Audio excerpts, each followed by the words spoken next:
everybody. Welcome to another episode of James's House of Rock. Today I have the lovely Emily Campagna with us today. So we're going to start right off in the interview with a little bit of, tell us a little bit about yourself. Okay. I'm 18. That's how, I don't know, how do I go about, I'm a singer. I like music. I'm going to Berkeley this fall to pursue jazz music and business and sing a lot. I really like dogs and ice cubes. Cool. So who would you say are your main influences? Gwen Stefani is my biggest influence as like a person more so than stylistically. I have picked up some things from her stylistically, but just being the woman she is in the music scene, I have a lot of respect for that. But with musicians, I really like Billie Holiday. She's a classic jazz singer, and she's pretty cool, also doing the same kind of thing, defying music in a way when it used to be just men, and that wasn't okay for women to do it. All right. What was the first album you ever bought? If you just want to do ballpark, that's okay, because that's what Elizabeth did last week. I think I remember, we have a lot of CDs in my house and a lot of records. The first record I bought was No Doubt's Tragic Kingdom. Which I already had it on my phone, but I was like, I want this in my room. And the first CD I bought was Pretty Reckless, Going to Hell. I have that one as well. It's a good one. It is a very good album. But I mean, on your point for Tragic Kingdom, I own the same CD in like 4 different formats, because who cares? Like, I want to support the band. Exactly. Or just, you know, be able to just hop on and listen to it no matter what I'm on. Like, I have 3 copies of the vinyl, Tragic Kingdom. One I bought myself. Another, my friend got it for me for my birthday, knowing that that was my favorite album, assuming that I wouldn't have it already. Yeah. And then I got it once for my birthday, and it was a limited edition pressing, so it was like a tie-dye. Yeah. Those are always really cool. So what was the first concert you ever attended? I saw Pentatonics in 7th grade, but that's more of a show. I wouldn't. Yeah. My first concert I've ever been to was Motley Crue and Alice Cooper, and that was in New Hampshire somewhere, and it was their like final tour. Final tour, as most rock bands do. Yeah. But I went with my mom, my dad, and my brother, and my mom and I dressed up. We did like, she did Nikki Sixx, all the makeup, the big hair. I did Tommy Lee. Tommy Lee hurt his hand, didn't play drums, so I was a little irritated, but it was a fun experience, especially because I liked Motley Crue a lot, and my dad did too, so it was just kind of our generations bonding over that kind of music. And Alice Cooper, when we saw him, he was doing the same exact show that my dad saw when he was my age. When he saw Alice Cooper, he's still doing it somehow. But it is pretty cool. If you haven't seen Alice Cooper and he's still touring, it is a show. It's not just a concert, it's a show. I can second that. I saw him at the Lynn Memorial Auditorium, and yeah, my mom said the same thing. It was the exact same show that she had seen him do all those many years ago. I don't know how he's still doing it, but I don't either. I'm impressed. Especially since he's a good 20 years older than the rest of his band at this point. His band, there was a female guitarist, and she was crazy. And then she was in a movie called Hired Gun. Have you seen it? No, I have not. Well, do you know what a hired gun is? Yeah. Yeah, so typically when bands need someone to play on tours, it's a hired gun. It's just someone that's the best of the best in the industry that can do what you need to fill the places. But it's a very difficult situation to try and be the top of your instrument and be hired by all these great people. But she was on it, and there were some other really cool people that toured with really cool people. Watch it. It's on Netflix, I think. Speaking of watching and your love for Motley Crue, what did you think of The Dirt on Netflix? I started watching it with my mom, stopped watching it 2 minutes in, and then I watched it alone. I thought it was pretty good. I didn't realize that Machine Gun Kelly was Tommy Lee until like halfway through. I didn't notice that until you just said. Oh my goodness! Because it's not usually how he dresses. Yeah. But I thought it was really good. I hear the timeline's kind of off with whose kid? Vince Neil? Whoever. Yeah. Vince Neil's daughter passing away. It just didn't follow the right timeline. But I think they did do it justice of what like the sex, drugs, and rock and roll life was. Yeah. And the Motley Crue lifestyle. The Motley Crue lifestyle, yeah. I thought it was really interesting, and I liked it. Don't watch it with your parents. It's going to get a little weird. So, what was your favorite concert you've ever gone to? Oh my, I have a few, but one of my tops, I saw Muse on their Drones tour. Great album. They're great performers, but this was at the Garden. I don't usually like tours that are at huge venues just because it's a little difficult. Yeah. You're not really one-on-one with the band, but they put on a really great show. The lighting, everything that was involved. They came out to Straight Outta Compton by NWA, and I was laughing so hard. And I was like, I know it's going to be a good night. And I went with my band members at the time, and we had a great night. I don't personally like the Garden either. I feel like the farther you are from the stage, like the less the music impacts. Yes, I agree. I saw Katy Perry, and I was in like the nosebleeds. I saw Katy Perry. The tickets bought them last minute. Terrible. Like they were $20, but worst thing. I got to see if you were up front. Yeah. That great concert. I mean, I'm also talking about Katy Perry and Motley Crue in the same conversation. Oh, I mean, yeah. It's love for music. I remember the first time I saw Twins of Evil, which is Rob Zombie and Marilyn Manson. I was leaning, like the back of my seat was the wall of the Mohegan Sun Arena. All the way up, like past the nosebleeds at that point. Like if you had tripped even slightly, you're just on you're gone. You're gone. Like, so on that note, then, what was your least favorite concert?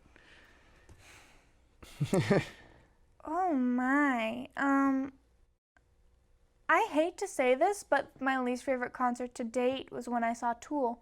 Yeah. I saw Tool at Boston Calling years ago, and the sound guy, it's hard to have good sound at an outdoor festival, regardless, especially if it's a metal band. I don't know what you would call them, hard rock.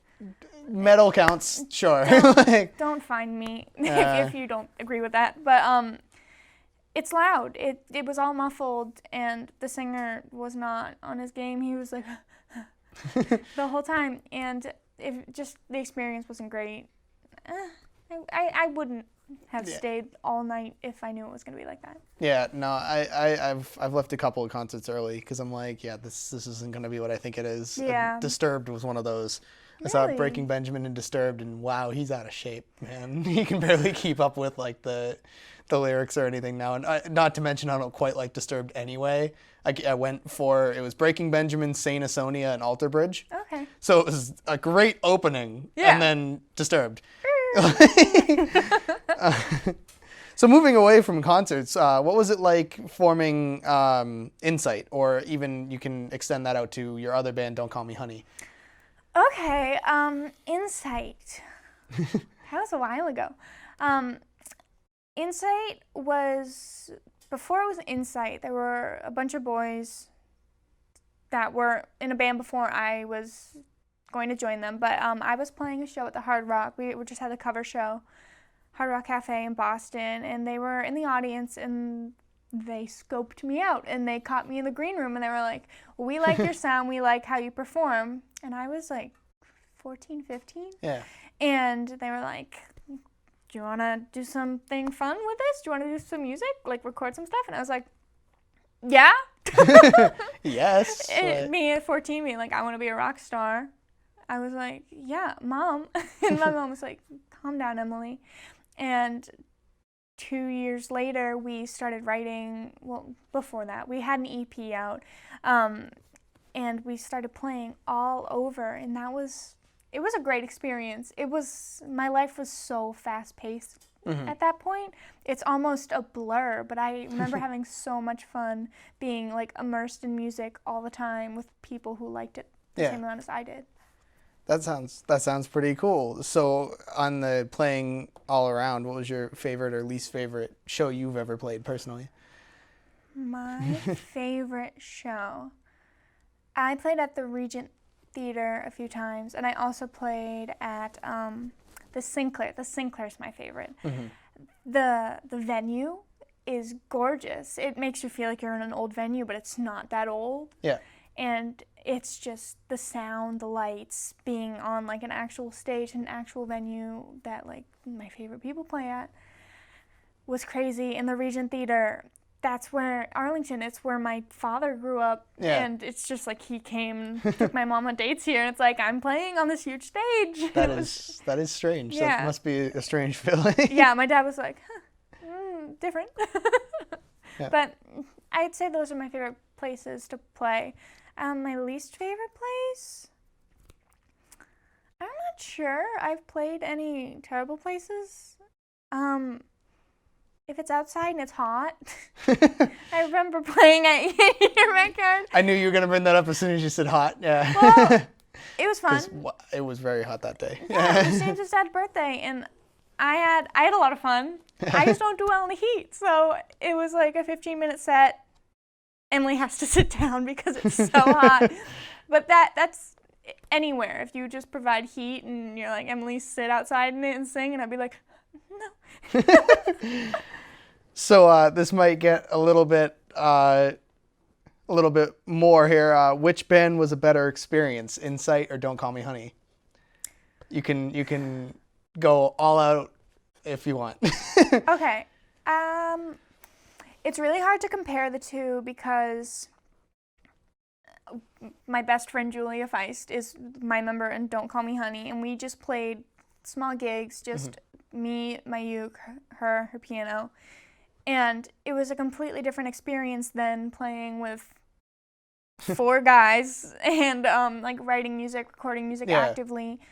It was definitely more stressful being in a band because you had so many different people, so many different people's opinions, arguments, different ages of people, where we're going to play, what are we going to do with our music.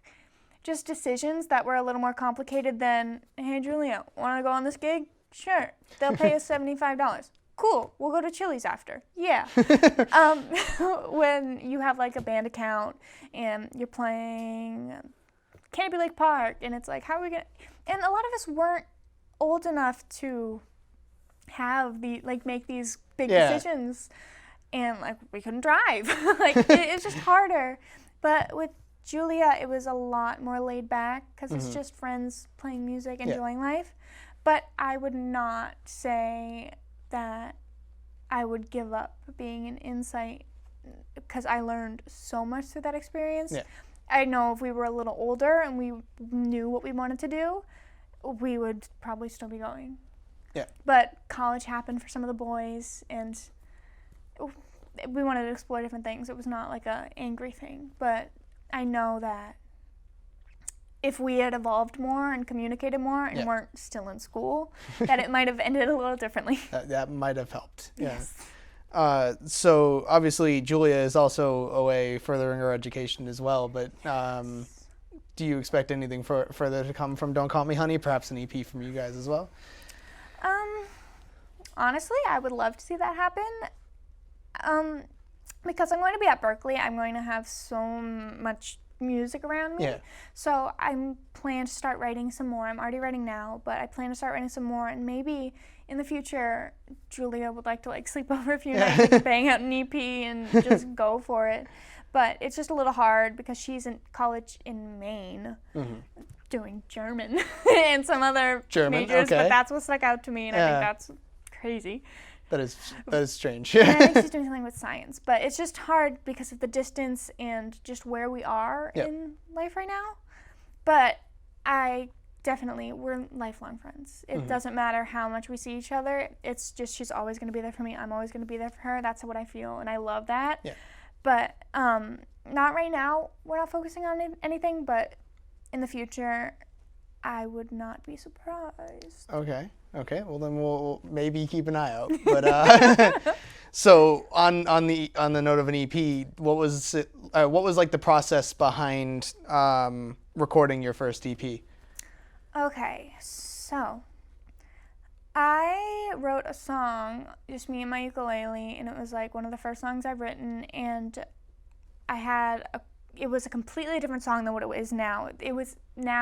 It's in my dreams, insight. I just started playing my ukulele, I found some chords, I sang the chorus, and I had a verse that was completely like indie, like Ingrid Michaelson kind of song, which it's definitely not now. But I brought it to them and they were like, that's sick. I was really nervous to show it to them, so having that like positive feedback, I was crazy. And we had a friend come in, his name is Rob Wu. He is a great guy. He's in a lot of cool projects now, but he used to teach at a music school. I'm not sure if he still does, but he used to teach at a music school. And he kind of welcomed us with open arms to his help. Yeah. And he helped us with the producing, the writing. He recorded it, mastered it, mixed it, everything. But we had 4 songs. We went and recorded it in his house. Yep. He has like a little studio in his house. So kind of us. He has like a kid and 2 cats running around. And he was just like, come on guys. And I was like, kids, cats, okay, we're gonna have fun. More kids now in his house. Oh yeah, he's got another one. Yeah. But it was fun because it was a very relaxed process. Mm-hmm. If I were to do it again, I would not be as relaxed about it. I would be more quick about it because it gets expensive because you don't just pay for the day. It's like, okay, you're here another hour, it's another $. Yeah. But he made the process easy. The people in my band were just so excited because this was like one of the first things we did independently. Yeah. And that we were actually hands-on, like watching it happen and being like, oh, I like this sound, we should do this, put this on the amp, this sound on my voice. It was my first real hands-on experience with music because I feel like all the other times I've recorded things, it's like, stand behind the mic, okay, we're good, we got you. 2 weeks later, okay, this is what we did to it. It's like, what'd you do to it? Like, sounds cool, but like, how did you get there? But it was just a great experience. It was all positive because I felt like an adult in the music industry. Yeah, for the first time in a while. So how do you prepare to go on stage whenever you play a show? Oh my. I drink like 3 bottles of water, room temperature water, because vocalists should not drink hot water, should not drink cold water because your vocal cords react to that and you could strain your voice. Education. That's good to know. Anyway. Yeah, so I drink 3 bottles of water, I pee a few times, I go on stage and I have to pee real badly a few more times, drink lots of water. It's just a lot of water and peeing. I mean, that's that. But something weird about me, I don't get nervous before I go on stage. Yeah. I get nervous after I go on stage. Okay. Which is atypical. But before I go on stage, I get this like I get this adrenaline rush, but then I get really tired, and then it's like, in my mind, it's like, oh, I have to do this now. I go on stage, I get the vibes from the audience wherever I'm playing, and I build my energy back up. But it's like I go high, I crash, and then as soon as I get off stage, I freak out because putting yourself out there in front of however many people, but in like a lot of my cases, a lot of different people I do not know. Like my dancing, like I'm not a great dancer, but my singing, which is, everyone has a different style, it's personal to every person. But it's just hard to put yourself out there and then wait for the judgment. So it's like as soon as I put myself out there, it's like, shoot, I just did that, and there's no way to take that back. Like, what is he gonna think? What is she gonna think? Like, am I gonna watch the videos later and hate myself? And I like curl up into a little ball, and I'm just like, and everyone, like my friends and family, are like, Emily, you did great. It's like, shut up. That's just kind of how I go. And I crash in the car, drink 2 more bottles of water, and I sleep. All right. Sometimes we get ice cream, but That sounds like a fun, all-around fun experience. It's a other roller than coaster. other than the crash. my band members, I can't even imagine like what they see on the outside. It's just me going. So obviously you are off to Berkeley, but have you been playing with anyone or like a band as of late that anybody can check you out on? I have. I don't have anything out yet, but I've been playing with a very good friend of mine, Noah Walsh. He plays guitar, bass, drums, anything. He's got so many instruments in his house. But we've been just writing, hanging out, just trekking along on some stuff very casually. Yeah. I do expect to have something out. I want something out by the end of the summer. That's my hope. But I have been writing. It's a little more indie, a little more calm, but also a little jazzy because with my voice you can't escape that. That's just what I like to do. But I am working on stuff. All right. Cool. Well, thank you very much for coming on to interview. So right now we're gonna jump to me doing a quick band spotlight on No Doubt. And then we will be back here to play another round of Spin the CD with our guest here, Emily, see if she can beat Elizabeth's score. So, see you soon. Hello, everybody, and welcome to another iteration of Band Spotlight. Today's spotlight is on a band called No Doubt. As you heard Emily mention, Gwen Stefani is one of her big influences, so I figured I'd put the band spotlight on No Doubt today. So they were formed in 1986 with members Gwen Stefani, Eric Stefani, John Spence, Jerry McMahon, Chris Leal, Chris Webb, Gabriel Gonzalez, Alan Mead, and Tony Mead. So many members. Anyway, with a continually changing roster and a band member's death, the band went on to record and release 6 albums in their career. One of those albums is their massively successful album Tragic Kingdom, which you heard a little bit about during the interview segment, spawning the hits Just a Girl, Spiderwebs, and Don't Speak, among others. A little bit of a fun fact here. A little while ago, No Doubt sued Activision over their use of the avatars in the game Band Hero, stating that the game was making them perform things or sing songs that they never would, including the avatars could be used in other songs, so it would be like Gwen Stefani singing in a male's voice or something along those lines. So after an extremely lengthy trial, the decision was made in favor of No Doubt, who won the case with a settlement from Activision. No Doubt has had an incredibly influential part in the world of ska and rock, and it's no doubt that you've heard one of their songs. That's all I have for today's Band Spotlight with that terrible pun at the end. I hope you learned a little bit of something more. If you want to learn more, it will be on the More Information tab on the James and Sessa Rock website, jamesandsessarock.weebly.com. Thank you, everybody. Now back to the CD spinning game. All right, everybody. Well, now you've learned a little bit more about No Doubt. So our next step is to see if we can beat Elizabeth's score. So if I am to remember, it was 4 seconds, I think. I can't quite remember. I'll put it up on the screen when I edit this. But so you get 3 tries. I'm going to take your longest try. So you are welcome to start. Or you want to get it started before I hit start, just so go for it. I don't like this. See, it's not easy.